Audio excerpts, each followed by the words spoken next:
Live, and let me see if I can.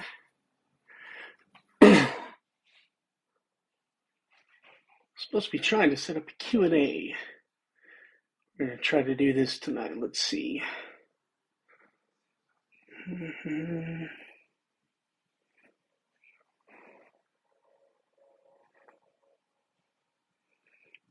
All right, for those of you joining us, I really appreciate it. I know that some of you registered, which is great. Hi, Samantha. Last night went very well. We enjoyed it. Great guests. If you see me poking around on my screen, I am going to be trying to set up a. Let's see.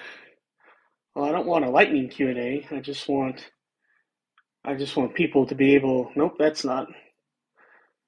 That's not what we're trying to do.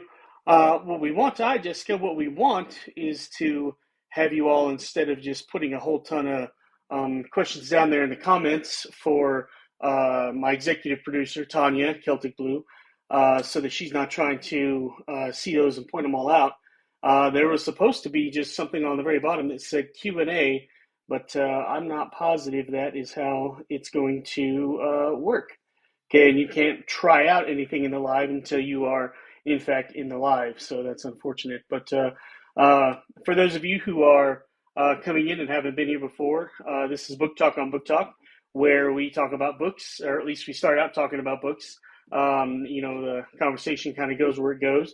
But we have some awesome guests tonight, and they are in Australia. I know that J.P. McDonald is an author, and he lives there. And then we have Emmy, and she doesn't appear to be Australian, but she's over there with him, and they co-write and have a working relationship. So we're going to discuss all of that because I've known a few people who co-write, and they all have different experiences. So I'm really interested in seeing how that works. It doesn't look like we have the Q&A function as it was described in BookTalk's or TikTok's latest literature on the subject that I read earlier today. But they keep changing it. And as a matter of fact, probably like 15 minutes ago, they messaged me with an invite to join them on a webinar that's going to, for people who do multi guests who do shows like this. So, maybe I'll be able to ask a question there and make sure and see how that's going to work.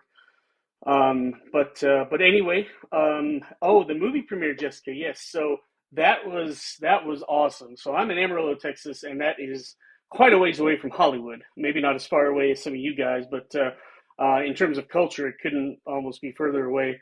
But we have a local movie studios here run by Sean Doherty, who is the, I believe, older brother of Shannon Doherty, who was popular on television, I guess, during the 80s and 90s, it seems like. And anyway, they shot a movie here, and they held a premiere in our local symphony orchestra hall, and they had a screen up there, and they had the cast and director come out afterward. This is a 2.5 hour movie. It's an art movie. It's an indie movie, and so they didn't have to worry about the time constraints that Hollywood studios like to put out there. And they did a Q&A, a pretty long Q&A with the cast and the director.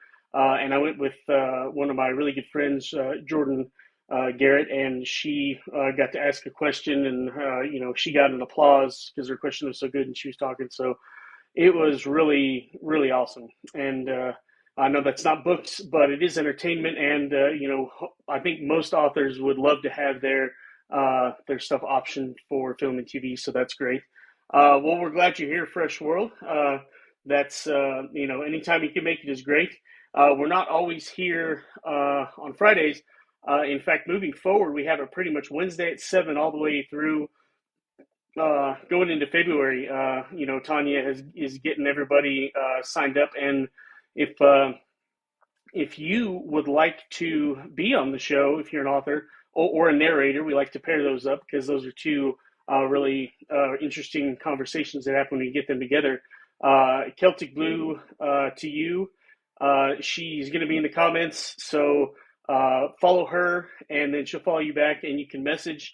And she is kind of, I'm going to lower this a little. She's kind of booking the appointments or the guests for us. So you can get a hold of her, or message me, and I can, work with her. But um, anyway, what I was about to say is our guest should be joining us. I know that they're registered for the live, so they're going to be joining us probably here in a few minutes when it's actually 7:30. And yes, they're Tanya Kalpiplu. She just introduced herself down in the comments, so that's who you need to get with.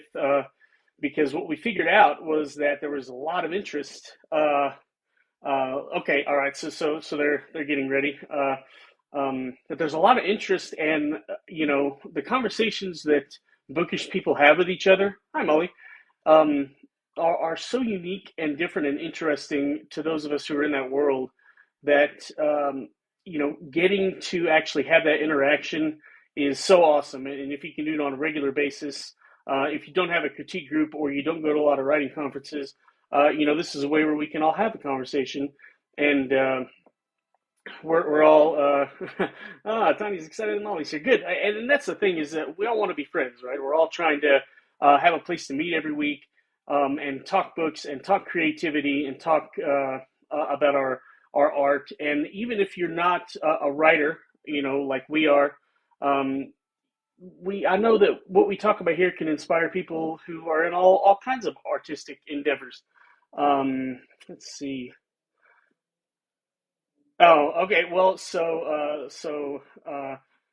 um, Tanya is going to be, all right. She's getting on her computer, and so yeah, she's about to come on as the moderator and all that. And of course, I always come on a little earlier because it allows you to come in 10 minutes early, and I try to get all my stuff set up. And then, like I said, I wanted to see if there was that Q&A button down there, and like I said, could not find it. And we'll download the live here. Actually, let me take a screenshot uh, so that Tanya will. And then, yeah, Tanya, the executive producer moderator, she's the person to get with. Let's see, write a book. Should it be based on your life or something fictional as a start? Honestly, whenever you sit down and start writing, just start writing about whatever it is that you want uh, to write about. Because what's going to happen is you will discover if you don't already know what you want to write about. So that was a question. You haven't outlined anything. You just want to know how to get started.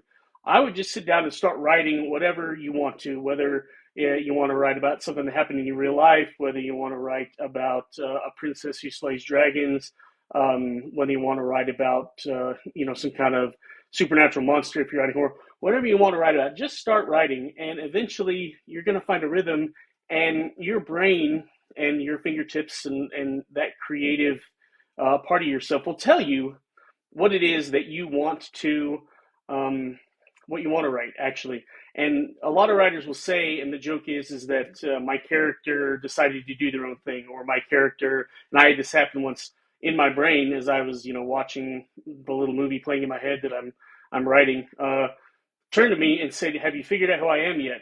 And like I had two timelines going, and so that kind of stuff actually happens. So a lot of people want to get a lot of answers, or want to have a lot of answers before they even start. And with some writers, that's how their process works. But if you don't have a clear understanding of exactly what you want to do, then just sit down at a computer and start writing whatever it is you want.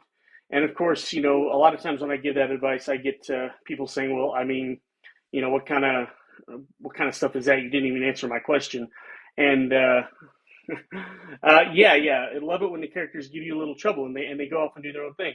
Um, and so they say that you haven't given me an answer. And when you're being creative, a lot of that is about discovering what questions you even want to ask, discovering what themes you want to write about, discovering what kind of characters you want to populate your story.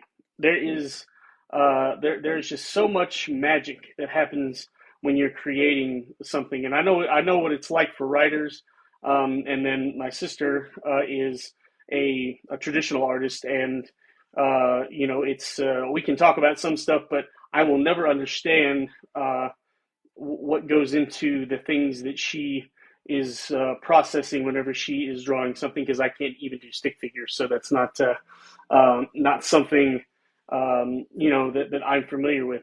But a lot of the stuff we talk about on this show is talking about the different creative processes and how they're similar and how they're different, and how everybody is creative in their own way. All right, well, thanks for stopping in, Fresh World. Appreciate it. All my videos, I think from now on, are going to have the link to when stuff's coming out. And if we're friends, message me and I can send those event pages to you directly as we get them built, so you can register and just have it remind you. But it's pretty much going to be Wednesday at 7, I think, from now on. I may cause trouble for Tanya and do go rogue every once in a while, but probably not. I will probably let her know well in advance if I want to schedule something that she's not scheduled. Because what we were talking about earlier this week was that having two cooks in that scheduling kitchen can definitely cause problems, right? And then add to that something like tonight, where we're scheduling with folks who are half a world away. That's I always go, hey, I'm not that bad. Yeah, Johnny's getting a crash course in managing the talent, which is not to say that I have talent, but oh, here we go. There's one of our guests. There's Mr. McDonald, JP. So I invited him, and he's gonna be. There he is. All right, and I'm not sure they're together, so they might act. Yeah, it is gonna be both of them at the same time. All right, how's it going, Yes, JP and indeed. Emmy? Hi. Yeah, really, really good. Aside from the parking situation that I just endured, hence why we're a little bit late. So Oh apologies no. for that. Are you at like your house or apartment complex? Like where are you trying to park? That obviously wasn't your own driveway. It seems like. Yeah, so she's got her Airbnb, but it's kind of part of the shopping complex. So as you can imagine, it's just Oh, Christmas life out there, oh and yeah. They're doing some sort of fair out there today, so so it's packed. I'm now turned into the Grinch because of that. But hey, look, we're here, right? It's only a couple of minutes late. Oh no, absolutely, and we appreciate it. Of course, I always get on a little early, so even if you're only like 5 minutes late, but some of the people who got on here, whenever I first started. But anyway, so what I wanted to ask first, there's definitely a couple of things that we need to talk about, but so JP, you live in Australia, but Emmy, you don't. What do and you work together. What do you do together, and how are you making that work? Because it seems like it might be part telecommuting and then part Emmy actually going to Australia. Well, I'm not coming here again. So, I came here for I was here once over the summer, our summer, their winter, um, for 3 weeks. So that was fun. It was more of just like a hangout. This time I came here for Book Fair Australia. I was one of the signing authors. So um, this is more of a work trip, but we make our stuff work just by phone calls, like doing video chats and stuff. And we try to talk every day that we can because there's a 16-hour difference. So obviously it's difficult. There's only a short amount of time that we can actually speak to each other. So yeah, we just try to make it work wherever we can. And talking about the time difference, what I was talking about right before you came on was scheduling you two to be with us today, because it is and I hope I have this right finally, but it's 12:30 on Saturday your time, correct? 12:30 p.m. on Saturday is where you guys are at right now. And of course we're Yeah, we're that's back correct. we're back here on Friday. I mean, you guys are coming to us from the future, which I know that's not literally what's happening, but sometimes when I think about it, it's really kind of cool. That you guys are actually further around in the rotation of the Earth than we are. So it is a different day for you guys, because those of us who don't travel a bunch. I've only been my only big trip was to Prague like 10 years ago. but I don't do a whole lot of traveling. So for those who do, it's not a big deal, I'm sure. But for me, it's always very cool to think about, how being in different days and different time zones, and of course, there's several television shows that make that joke when somebody's flying. They're like, is it Thursday now, Friday? Well, what country are you over and all that stuff. So, um, but I digress. I digress. So do you two, are you co-authors, or what do you do together? So at the moment, that is the eventual plan for a couple of different little projects. One of them will be Emmy's gonna help. We're gonna co-author something kind of down the it's kind of a parody of SJM stuff that's going on at the moment. And Tanya, who's moderating the chat, is would know that when she followed me, I've got this silly little character that I do on TikTok. It's like a fictional man type of thing, but everyone on Absolutely. TikTok, everyone on BookTok seems to be interested in that guy over me as a person. So I was thinking of kind of making a character, a little bit of a story based on that. And look, M's got a lot better access to that type of writing technique and things like that rather than I would, because I'm sci-fi nerd boy. Like, you'll find me with a Yoda hat on a little bit of the time, rather than like looking all sexy and pretending I have bat wings and whatever else. So yeah, look, we're thinking of doing something like that under some different names, and then also something like, you were mentioning the future and the past and the time travel aspect of what we're doing right now. We were having a look at maybe like a sort of mystery, time travel mystery type of thing, and then having her write from female MC, me write from male MC, and then see how we go there. So that's the future plans. What we've been doing right now together is just be each other's critique partners, and then Emmy has developmental editing skills and a side hustle. So she helped do the new book that I put out recently, helped developmentally edit that, and she knows that without her it'd probably just be a whole heck of stuff that belongs in the bin, really. But yeah, she really helped kind of figure out those little parts in the story to take it from maybe a 3-star to something that's can stack up against some of the other ones on the shelves. Yeah. Awesome, awesome.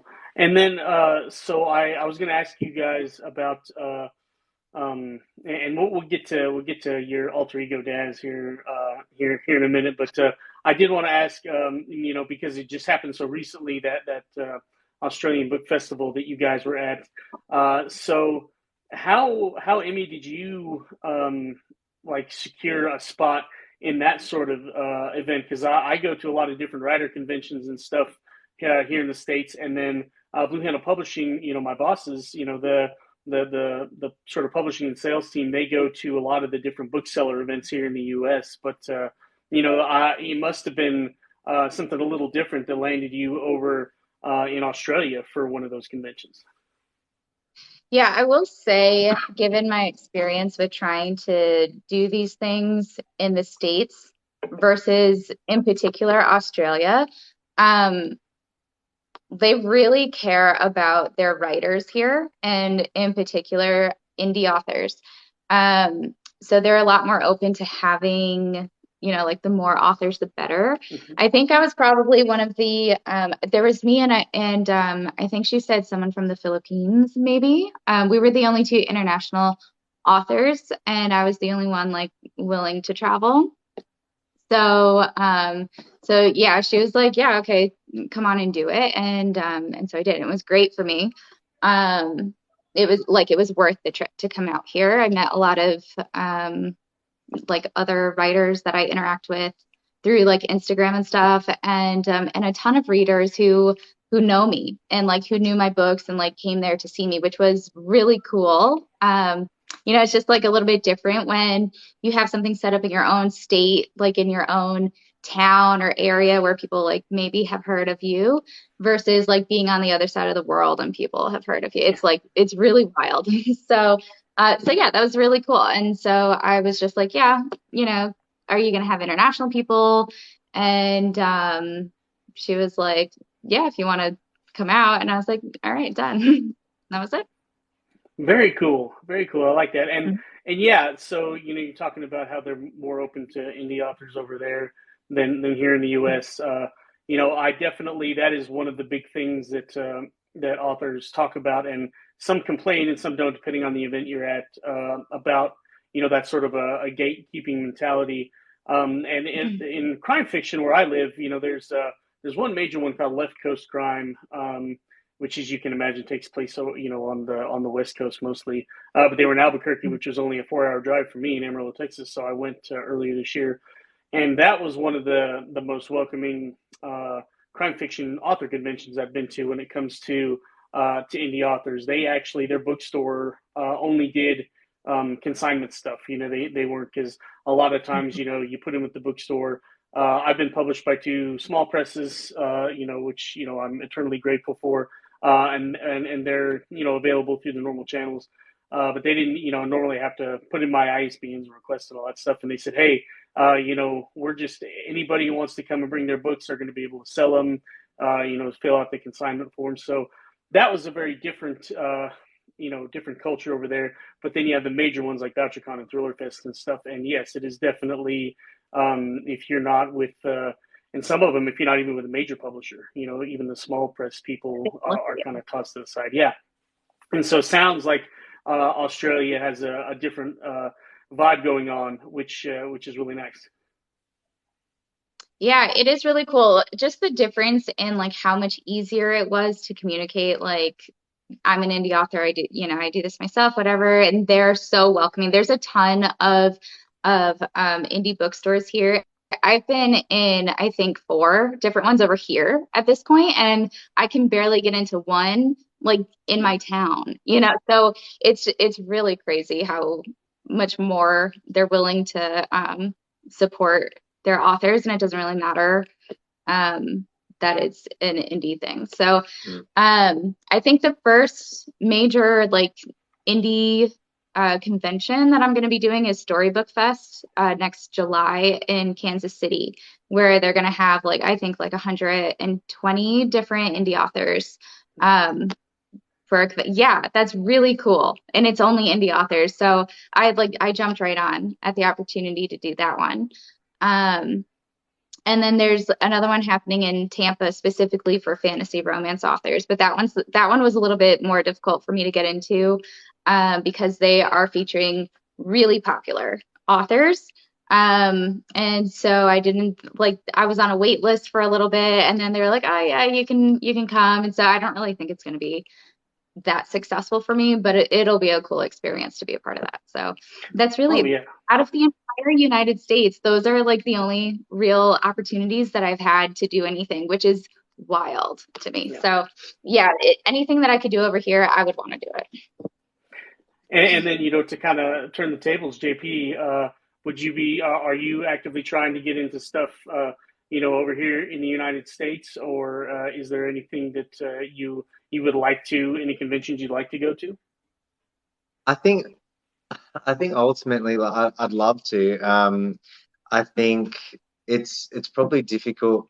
Like, I haven't even done, the required amount of research to see if there's anything remotely, available to a sci-fi author, or Jazriel dressed up as a bat boy. But I'm not really sure in particular. I know that I've got plans to actually visit in mid next year. But that would be for a friend's wedding that's happening in Vegas, because apparently that's what you do when you want to get married, you go to Vegas.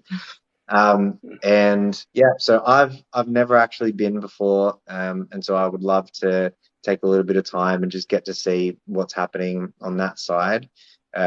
Weirdly enough, my father lives in San Fran, so um, he does whatever he can to kind of, you know, open some doors. But yeah, look, it's hard to. I've been trying to concentrate on opening a door or three over here. So yeah, look, I'd love to, and hopefully, you know, it could be a sort of reconnaissance trip when I go there as well, in mid next year. All right. Have you heard of 20 books to 50K that happens in Las Vegas, usually in the middle of every year? So, have you looked into that and seen if it is it not going to jibe with your wedding schedule? I know the Facebook group, but I haven't actually. I didn't know that there was Oh some yeah. sort of a. Oh, okay, all right. It's Well, it's maybe I it's need to. huge. Yeah, and I know a couple of authors who went this year. And it's yeah, and you know, Tanya, I guess, you know, she said that she's been trying to talk you into it, but it is the one major convention for indie authors in the United States, and it is, yeah. I mean, Kirsten Modgulin, I butcher her name every time, and I apologize, you know, to her, even though she's not listening.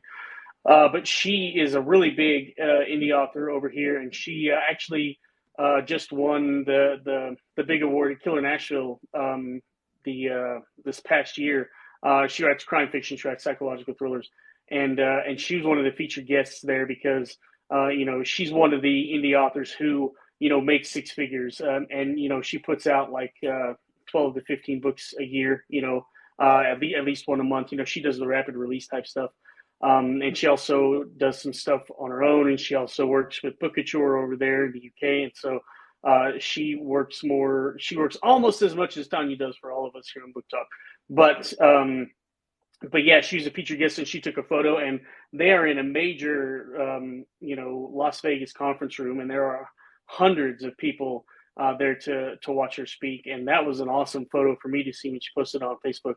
It shows that, yeah, just how many people are there. So indie authors in the United States, they all try to make that convention because. You know, if you're in the Facebook group, you kind of know how the whole organization started, but it has become a major movement. So I would definitely do some research and see when it is, how you get in, and see if it's at all going to work with that schedule. Since you'll be in Las Vegas, you know, you may just have to Mm. extend your trip for, you know, a week or something like that if that's how it works out. But that's the one that I would recommend, and obviously for you too, Amy. That's and I know that I also know some authors who had booths there, so I think they you can, you know, rent booth space each day, and you know, unlike, you know, whenever you kind of go to your local stuff and there's a couple dozen people milling around, there are hundreds of people that are looking to meet and buy books from indie authors. So that's my plug to 20 books for 50K, which I have actually never been to. But so here's a good time to talk about your books and how many you have out and your newest releases and what you guys are both doing, you know, in that respect. You go first. Okay, I have three books out. I started publishing last year. The first two are part of the Destined series. This one is book two. I sold out of book one when I was here, so I can't show you book one. This is book two. Um, I'm working on book three right now. That's the project I'm doing. Very slowly and painfully, I'm trying to write it. I promised a lot of people I'd have it out in the spring. Um, so, you know, I need to do that. Um, Thank you. This is my latest release, When Stars Become Shadows. This one's more to like what BookTok seems to like, you know, like the dark fantasy romance type of thing. Um, It's not as dark as what it came out it's on BookTok, but yeah, yeah. It's not really what everyone's after at the moment, but it's more in line with that. My first series is more like your traditional fantasy type of thing. So this one's a little bit different. And yeah, this is going to be a duology. I started to write book two. I have plans to release them both next year, before the summer. So I'm just trying to do that. Well, those covers are awesome, and that's something writing crime fiction, our covers can be very beautiful and artistic, but those are the ones that really stand and pop out. So whenever I see fantasy covers, I fall in love with them. I really do. And then, how about you, JP? What kind of you have one that came out just really recently, if I remember right? Yeah, super recent. It was basically what, last week or the week before last. Yeah. So that's this guy here, which is Beyond Forsaken Worlds. So this one's it's going to be part of a duology as well. Again, working on book two right now, so it should be ready for release around the same time next year. And it's basically a bit of a space adventure type of book, colonization on a new planet. Then some humanoids and different species can interact and make out with each other, and then also there's some underlying stuff that's going on the planet, and they need to try and figure out if it's some bad stuff or some good stuff. And look, spoiler alert, it's bad. So yeah, they're gonna have to figure out how to fix it all up together. And look, it's quite character based as well. So if you're one of those types of people that like your Guardians of the Galaxy type of banter, and yeah, you enjoy a little bit of light sci-fi. That's not like, I don't spend 70 pages talking about how the ship is functioning through space. Yeah. Yeah. Uh, yeah, it's more about that sort of character interaction and the fun and silliness, and sometimes the hurt that can come from that. So that's the latest one. And then Could I you was uh, looking up. could you hold that a little Yeah, closer to the camera so we can see some of the finer detail, because your book's a little darker in palette. Oh, okay. And see, like, yeah. the graphics and stuff. Like, I like that stuff, and I can appreciate that beauty. But as a former news design guy, and I lay out the inside pages for our books at Blue Handle, fonts are something I get really excited about, and I love that font. And so the person who does your cover design, they probably did a little bit of research to find that one, because that's a nice one. I think that's with cover designs. I like to be a little bit more collaborative and just I say, like, I throw a couple of different fonts, she throws them back at me, and then we try and figure out what works best. So that was a bit of a team approach to find the right one there, which was good.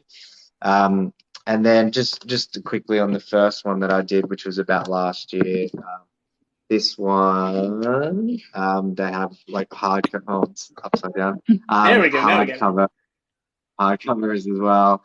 It's kind of like a bunch of mates head to a place in Australia, and then the plane crashes. They have to figure out why the plane crashes. There's a bit of it's them against some new thing that's rising up against humans. They need to combat things together to be able to get through that too. So yeah, there's always that sort of light sci-fi thread that goes throughout my books, but it's not to the point where, as I said, you get bogged down in a PhD in astrophysics or anything like that. So And this is a good time. I'll for some of the people who are joining and who are new to the show. It's a book talk, TALK on BookTalk, and we always talk about books for a while, and then we venture off into different areas. And so we have JP McDonald and Emmie. I feel terrible. I forgot your last name. What is Hamilton. Hampton? Okay. And Hamilton. Hamilton. That makes a lot more sense. So we have them here with us, and they're coming to us from the future in Australia, where it is about to be 1 o'clock on Saturday, whereas it is about to be 8 o'clock here in Texas, where I'm at. But either way, we are a day behind you, so you will have to give everybody your best stock tips whenever. No, I'm kidding. But and then as we start talking about to different things, the people who are joining, if you want to, yes, from the future, if you want to share share, this live so we can get more people in here talking and commenting. More people for our executive producer Tanya to monitor. Making her job hard makes the show more fun, I guess. So you can share. The more likes we get, the more people are. TikTok pushes us out to even more people who do all that stuff. So that kind of stuff makes the show more fun. And I do need JP. Did you recently? Well, you didn't have a baby, but you're a father. So tell us about how that's been going for you. I have not had that experience in my life yet, so I always like to see how it works for everybody else. Yeah, look, it's obviously the best thing that can ever happen to you if that's what you want in your life. I think, there are obviously people that struggle to have that, and so you got to get a little bit of a fur baby or something like that to kind of satisfy. But in general, yeah, look, love it, love her. She's three and a half at the moment. And so it's quite a nice age where the personality's coming through, and they can have a decent enough conversation with you. Yeah, it's just a super cute time, and I would never give it up for anything. And I take my role as father, dad seriously, and make sure that she's always the number one priority. The writing stuff can come whenever she finally goes to bed. So, or she decides to pop on Cocomelon or some horrendous cartoon show, and then I can get my phone out and just write on my phone, because sometimes that's the best that I can do. So yeah, look, it's a great experience, and for those out, I'm sure there are parents out there listening as well, and they know all the trials that you go through, but there's always the love at the end of the day, and the positive stuff at the end of the day. Emmy knows all about parenting as well. And so for both Yep. of you guys, all right. So what is your family like, Emmy? Do you have how many kids? And for both of you, how did your writing life change or your creative life change whenever you took on this new role as parent? Yeah, wow. I have one kid. I have a son. He's 5. Um, he's I've always written for as long as he's been around. So he's always been part of the equation, basically. So I was a stay-at-home mom for a long time, and I would write in between when he didn't need me, when he wasn't attached to me or when he was sleeping. So um, I worked on getting my degree and writing my book at the same time as raising him. So I was able to figure out a schedule that worked. And now I don't really have a schedule that works necessarily. I write between, I would say, like 8 or 9 p.m. until like morning, until the next day. So, that's just when I can squeeze it in now, based on like when I take care of him. So yeah, it's difficult. It's not easy, to be a parent and know that that's your first thing, and also try to maintain your identity or try to form like a sub identity as an author, and trying to figure out who you are in this community when you're trying to be the best that you can, and for your kids. And yeah, it's difficult to balance, but it's worth it. I think that's a super important part to that should come across to anyone who's considering giving writing a go, is that and they feel like maybe they have a lot going on. It's also about like the preservation of who you want to be, and also realizing some of the dreams that you might have kind of tucked behind for a little bit just to make sure that you've got your adult life all set.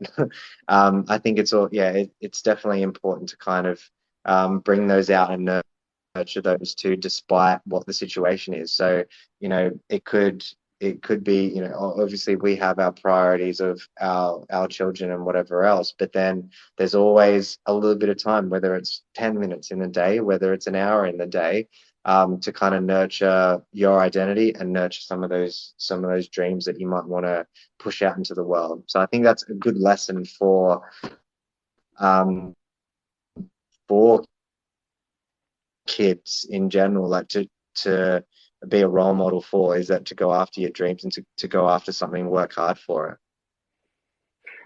Yeah, and that's most of the writers I know are parents, and it's one thing that you mentioned writing on your phone, and that seems to be a tool that has helped out so many authors these days. And we wouldn't like.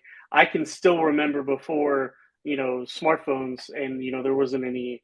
You had to use T9 to text, and then before that, that wasn't even a thing. So the technology we have available to us now must really help people who are in your situation be able to write in the 10 or 15 minutes. You don't have to go up and go to a desk, and you can just whip out the phone and type on whatever app you want and then email it or upload it later. That's such a wonderful thing that I wonder if the people who make smartphones, if they realize how much that they're helping all of us who like to write, and even people like who have long commutes on a subway, if they live in one of the major cities, like that can be 20 or 30 minutes every day to write whenever hopefully no one's bothering you, unless you want to talk to somebody. And I am very fortunate that my day job and my writing are both on a computer working with words, and I have set up a situation where I work from home. I keep my own hours, and I know how blessed I am and how much of a privilege that is. So that's why I always want to make sure whenever I have the opportunity to have people who have to have your kind of writing schedule and that kind of thing talk about it, because I feel like sometimes a lot of people get advice from either folks like me who are very lucky and who have worked to be able to cultivate a life where they can have long periods where they're able to work, or with the people who have found a lot of success after doing the things that you're doing and have the money and the time to really write for 5 or 6 hours a day, let's say. But not enough people who want to be writers get to hear from folks like you who are taking 10 minutes and writing on their phone while their kid's taking a nap. I mean, that's a much harder row to hoe, and it's good for people to know that even if you feel like you don't have the time to write, there are ways to get it done. So I appreciate you sharing that with us. Anytime. Thanks for listening to our TED Talk, really. Yeah, no, exactly. No, for real. TED Talk should come from more folks like you guys. I mean, I think people would learn a lot more than they do from like TED Talks are cool in that you learn some crazy information a lot of times, some stuff you didn't know, but they're usually not very actionable, and they usually don't apply to most people. So it's really cool to hear. Let's see, and there's a good question that Tanya wants me to ask is, why did you all start writing? And Emmy, you said that you started writing after you were a mother. So why did you think that you wanted to spend time on writing as opposed to anything else that a mother might do in their spare time? Yeah, I was before I had him, I had just finished my degree. I had an English degree and I didn't really know what to do with it. And so I decided I might as well get more education. So I went on to get my MFA in creative writing because it was most similar to what I had just finished my bachelor's in. But my intention was never really to become an author. I didn't want to write my own, like publish my own books. I didn't want to really do any of that. I wanted to focus more on editing, coaching, that aspect of it. I liked that a lot better. I understand storytelling really well, and that's what I really like about it, more so than even creating my own stories.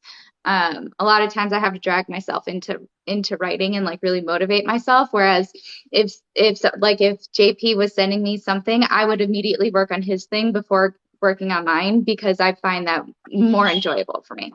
But the thesis for the MFA was to write a book. So, I spent a lot of time really crafting a book. And by the end of it, my thesis professor, she's also an editor. She had a lot of connections. And she was like, I really think you should try for an agent. This book is good enough for an agent. And so I did, but I kept getting a lot of rejections. And the rejections were, no one likes the chosen one trope. No one likes the prologue. No one likes this or that. And so, they're like, if you change this, this, and this, you can resubmit. And I was like, I'm not changing it. I like my book the way it is. I did work on it a little bit more. I like changed the perspective and I added another point of view into it. So I did work on it a little bit more, but I didn't feel like going through another year of rejection.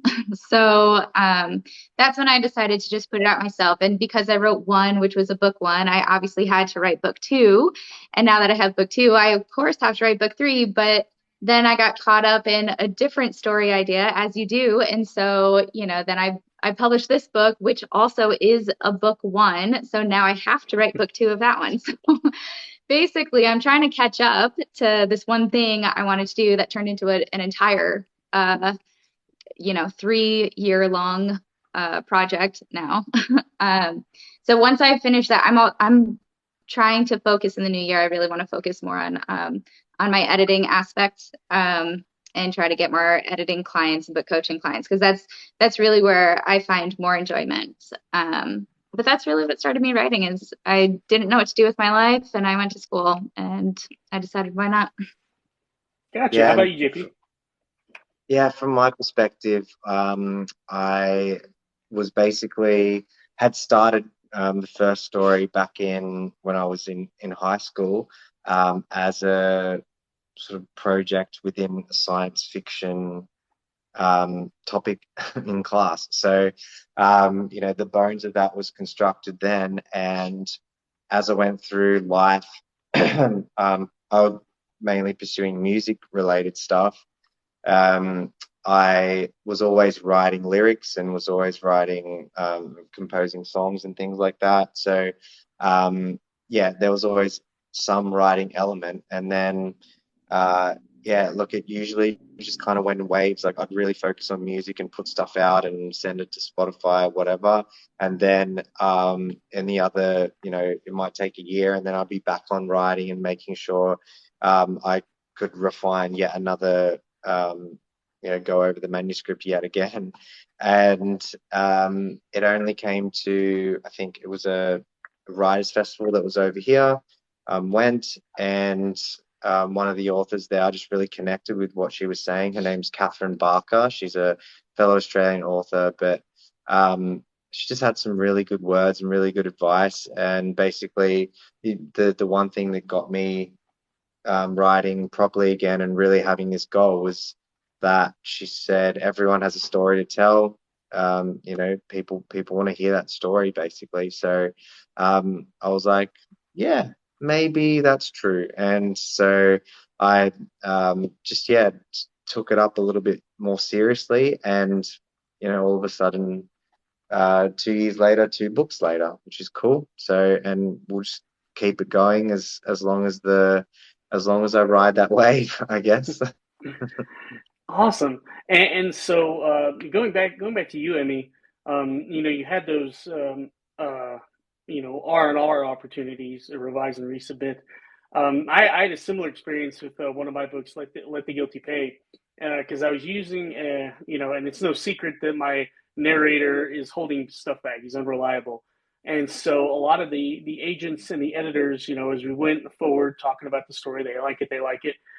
And then, so why was he holding back from the reader? And it's in the title. It was guilt, right? Like a person would do if they're guilty and they're lying and they don't want to talk about the thing that they did, even to the reader. But I played fair. All the clues were there. I didn't do anything, out of bounds. But what they said was, we cannot sell, that book in this market because people, like you said, that they didn't like that trope.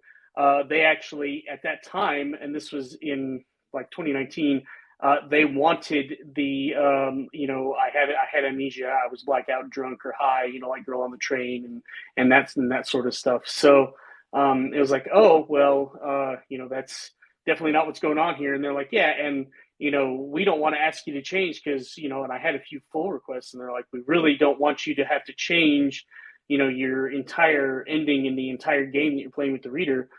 So they're the ones that encourage me, those agents and those, editors at the major publishers who were at Pitch Fest in New York City.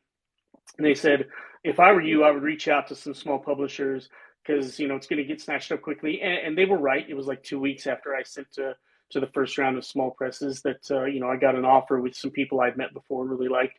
And the reason I did that and didn't independently publish was, one, I think that even only back in 2019, it was still not as mainstream, to try to self-publish your book as it is now. But two, I had no interest in trying to outsource a cover and page design and all of that business. And I was a reporter, or actually, I had been a working journalist, which didn't pay a ton. And then no, okay, I'm getting the sequence wrong. I was still a working journalist doing this thing, and then I had got my first book deal with a different small press actually, and that book, was not ready for agents and stuff because I didn't know what I was doing.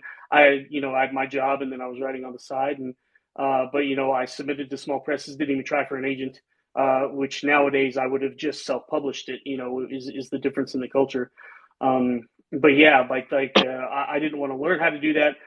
Didn't have the money, to pay up front, so I needed somebody to, co-finance, and I wasn't going to ask my parents or any of my friends, hey, and I didn't want to start Kickstarter. So the small presses were what were right for me. If I were to do it today, the current work in progress, I am going to try to get an agent and do all that stuff. But if that doesn't work out, then I am going to probably self-publish because I have those tools now.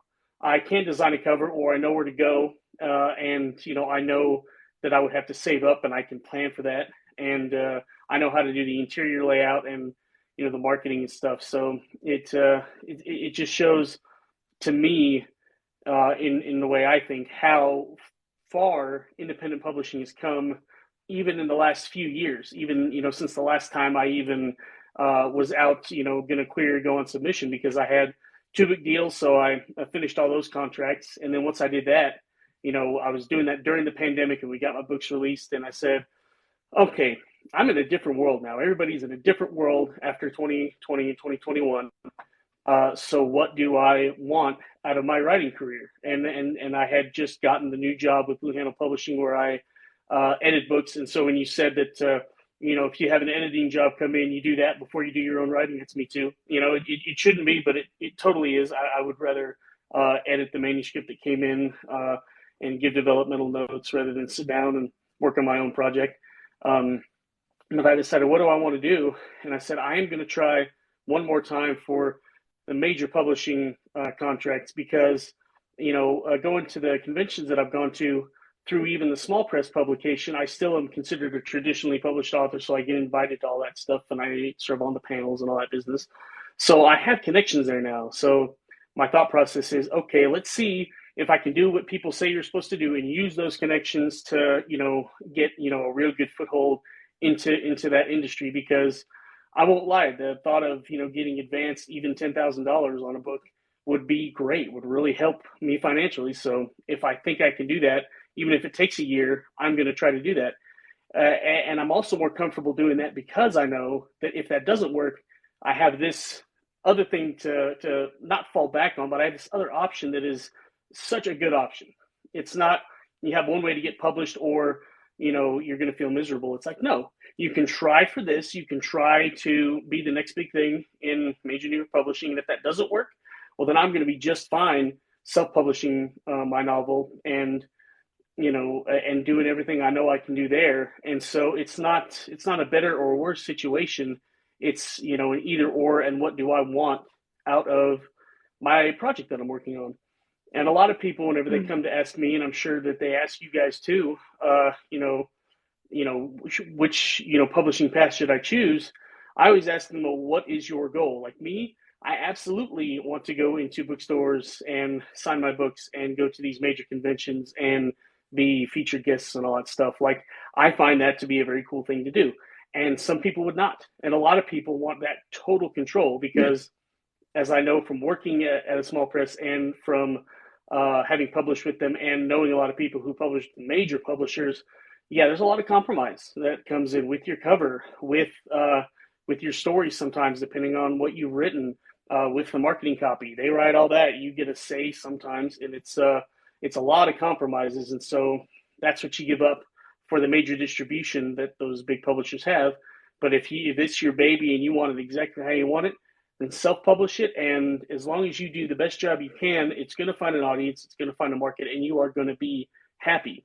And that's what I tell them is the ultimate goal for your book should be for it to make you as happy as possible. So whatever's going to do that for you, if it's having a publisher have a first print run of 100,000 books, or if it is putting out exactly what you wanted and knowing that people are reading exactly what you wanted them to read, then whichever one of those options makes you the happiest, then that's what you should do.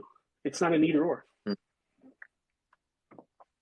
Yeah, for sure. I think it's a given that because there's so much accessibility to the indie stuff now. Yeah, you're right. Like it's if you want to put in a little bit more effort into the distribution and all that side of things yourself, or the marketing stuff yourself, then that's definitely an avenue that you can go. And there's no compromise. You can do I do what I want type of thing. Whereas look, the traditional publishing though, you're right about it has that sort of wider distribution and you can reach a lot more eyes and that type of thing. So look, there's pros and cons to everything. But as long as you get a chance to get some of the stuff out there and some of what you've been working so hard on, and get some eyes on that, then that's such a great feeling. And I had a question for you, Emmy. You have an MFA. Do you find, or at least you study for an MFA either way, do you find that helps you in your writing now because you write in a genre and not necessarily literary fiction? Or do you have a lot of stuff that you got out of the MFA work that does translate to the kind of stuff that you're writing? And I do not have an MFA, just so everyone knows. Yeah, well, I'll preface by saying you don't need a degree by any means to be successful at writing, right? As long as you keep writing, you're gonna eventually get there. I would say because with an MFA and with the classes that you have to take and the order you have to take them in, each class is focused, on genre fiction, on character arcs, on, XYZ, whatever it is. So you really break it down over 8 to 16 weeks, in depth, what should be going into it, what's expected, for publishers, what's expected for the reader, how to find an audience. You take multiple classes on marketing as well. There's a couple of business classes in there, and there's a lot of stuff that do overall like kind of prepare you, in a sense, just for publishing or for whatever else you want to do with the degree, like teaching or something. I took the path of teaching because I intended to teach writing online. And like that didn't work out, but just whatever, all the classes that I took did prepare me in a sense that I think is a little bit better for someone who obviously hadn't taken any formal classes before. And in terms of it helping my own writing, I write when I'm motivated. I write a lot quicker. And I like my first drafts are a lot more complete than someone else's would be because I know what should be going in there. I already know what dialogue should, is cutting in and or should be in there. And so it's easier for me. I think to write a complete draft, a first draft anyway, then it might be for someone who's a new writer. But that's really the only way that it really helps me, other than I use it for like with my developmental editing or something like that. I use my knowledge for other things. Okay, and I don't know a lot of people with MFAs because the crime fiction world, most people or a lot of people take the path that I did, which is they were a reporter for quite some time, and then they decided that it's a lot more fun to make up all the terrible things that happen instead of writing about the real stuff that does. We're coming up on an hour and a half, and Tanya's battery's running low, so. We're going to cut it here because actually this is about the time whenever we'd have to wrap up anyway. People are having to go to bed. But thank you for taking the time. I know that it was much harder for y'all to schedule this probably than it was for us on a weeknight after 7. It's a pretty popular time. So can't thank you all enough. Great insight on a lot of different things. I'm so glad that we were able to have this and work this out. So. Goodbye from the past over here, and thank you for your time travel. And everybody who was watching, thank you guys so much. I know that we had some, interesting, time slots and days, but Wednesday at 7 is going to be pretty much a mainstay. And, I hope you all followed all of us, all three of us, if you weren't, and I'll talk for another minute so people can do that. But thank you. We're just getting started on this show, so you guys are going to be able to say that you were one of our first guests, and we couldn't be happier. And I'm sure Tanya's going to be bugging you to come back on, especially you, Emmy, whenever you get back to the States and get back on our schedule. And I can make that my final question. How much longer are you going to be in Australia? I have 3 days left, only 3 days, so I'm going to try to enjoy this weekend as much as I can. I leave on Tuesday, but because of the time, I arrive back home on Tuesday as well. Yeah. So, I'm living an extra long day. There you go. Well, and thank you, JP. And Tanya's like, yep, we're definitely gonna ask Emmy back, and Australia is one of the places that I want to travel to relatively soon. I have some friends who've been there, and they say it is absolutely wonderful. And so if I'm ever your way, I will let you know, JP, and we'll get together and have a beer. Yeah, for sure. All right, well, that's it. Thank you, Tanya. I will never be able to thank you enough for all the help, and thank you everyone who was watching. And keep checking with us for when we're going live. I know we are definitely this upcoming Wednesday at 7 o'clock, and we got some great guests. So come on back and let's talk some books. Thanks, everyone. Yeah. Bye.